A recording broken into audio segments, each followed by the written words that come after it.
Красивый город. Он мне очень понравился, и я очень рад за Республику Чечня, что здесь у вас Кадыров так многое сделал. Лестные отзывы приезжих, а тем более и сами туристов, в Грозном уже давно перестали быть редкостью. Гостей из самых разных регионов страны с фотоаппаратами в руках чаще всего встречаешь в выходные дни. Наибольшей популярностью у туристов среди всех достопримечательностей Грозного пользуется сердце Чечни. Сердце Чечни, и были на Грозный-Сити, смотрели, очень понравилось Грозный. Безусловно, оставил впечатление, что приехать сюда, вот, чтобы семья тоже посмотрела. Все эти здания впечатляют.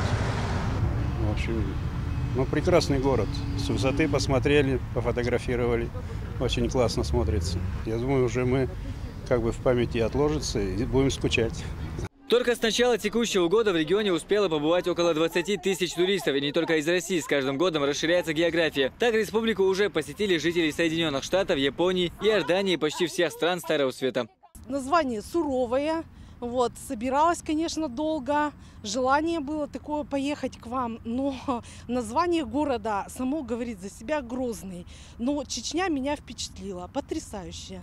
Очень гостеприимные люди, очень вкусно нас покормили, все очень красиво, мы очень довольны. Я восхищена вашим городом, я восхищена. Я на сайте в интернете Рамзану Кадырову напишу обязательно свое впечатление. Большим спросом пользуется тур в Грозный из Кавказских минеральных вод. Чеченский маршрут там называют туром сезоном. С Узбекистана в Минводы, оттуда уже в столицу Чечни приехал и Хайрулла Бахадыров. Говорит, давно хотел увидеть сердце Чечни и музей имени Ахмата Хаджи Кадырова. Я очень рад за наш братский чеченский народ. Я очень рад, что у вас такое благосостояние, очень сильные изменения.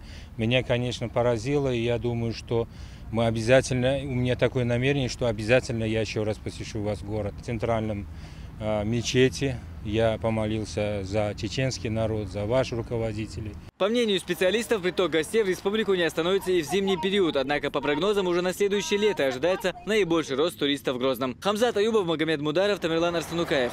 Новости.